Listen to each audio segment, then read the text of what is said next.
sooner or later, especially if you've got a saturated population where all the available habitat is occupied, sooner or later they run out of places to go. They can't go somewhere else. And this attitude that cranes or whatever can always go somewhere else is what's gotten us in trouble with a lot of species right now.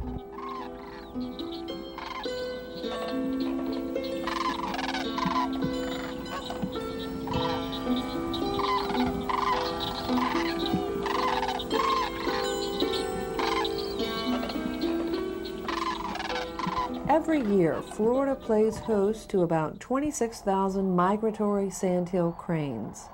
That's in addition to the 4,000 to 6,000 Florida sandhill cranes that remain here all year long. It's Stephen Nesbitt's job with the Florida Game and Freshwater Fish Commission to do life history studies on the Florida subspecies. But he says there's one problem. Both species look exactly alike. The plumage is the same, even the body measurements are the same. If you know what sex they are, the migratory birds tend to be a little bit larger than the resident birds, but the sexes overlap. So a large male Florida crane could look like a small male or a large female migratory bird, so it becomes very confusing. And the sexes are indistinguishable as well. So they all sort of blend together. The only difference, says Nesbitt, is one species migrates and the other doesn't. So the Game and Fish Commission tries to band as many of the birds as possible. They use information they accumulate for management or preservation decisions for the Florida sandhill crane.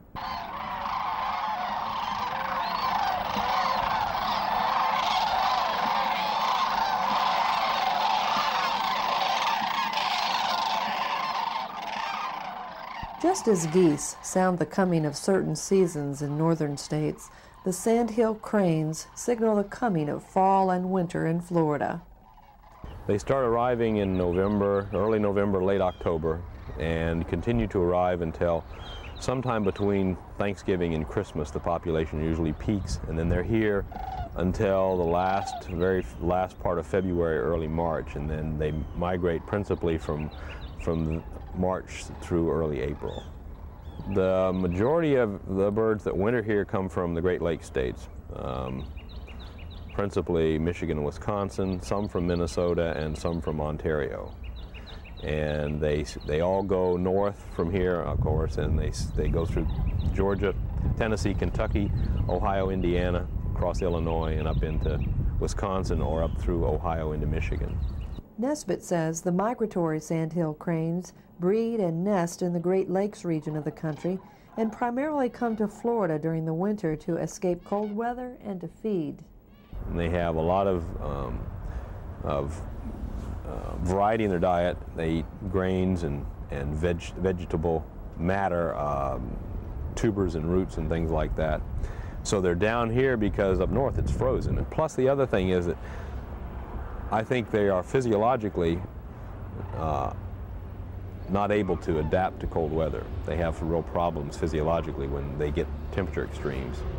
And we see a lot of incidents where birds have lost toes and feet, portions of the legs, probably due to frostbite. So I think they're more vulnerable to that than, say, ducks and geese would be, or some of the other birds that you think of as tolerating cold weather much better.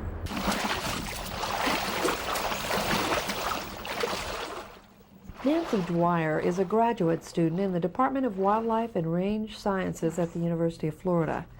Dwyer is studying nesting ecology and nest site selection patterns of Florida sandhills in northern Polk County in central Florida. Part of her study area is in the Green Swamp that serves as the headwaters for 5 rivers, including the Withlacoochee and Peace Rivers. Dwyer's study area also includes an 8,000-acre site formerly owned by Green Valley Properties. Green Valley Properties originally paid for this study. They had a lot of plans for industrial park. Their property is bisected by Interstate 4, so they thought there was a pretty good potential between Tampa and Orlando to have an industrial park, resort hotel, residences. And this is after they do some more sand mining. There is quite a bit of sand mining in the area too, and orange groves. Dwyer used helicopter surveys to find nest sites. They were pretty easy to spot from the air, and we were able to fly at 90 meters, about 150 feet, 200 feet. And we find the nests, then we monitor them to see what happens with the eggs. We try to disturb them as little as possible. And then after the eggs hatch or fail, whatever happens to them, we go into the nest site and measure the habitat variables there, like the plant species and water depths and distance to woody cover, things like that. And then enter that all in the computer and compare it with what is available or what wasn't used as nest sites to see if they are selecting for any specific features in the habitat. Dwyer says the nesting research turned up a few surprises about the Florida sandhill cranes in the green swamp area. Well, we did find that the cranes seemed relatively tolerant of a lot of different human activities, and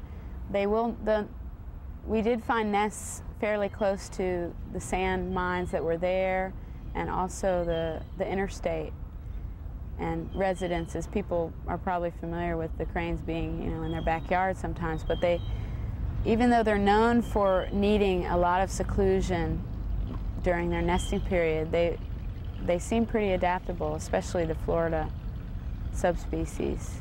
It may represent some fairly interesting information. It looks like it's a fairly dense population of birds down there in terms of nesting density, and it's got some real interesting implications for development conflicts and things like that may have impact in other parts of the state. Certainly Florida cranes are coming into conflict with development all over because of the fact that they like the same sorts of habitat that people seem to like to build on. These open, dry habitats that border marshes or wetter habitats, and that's where the cranes are going to.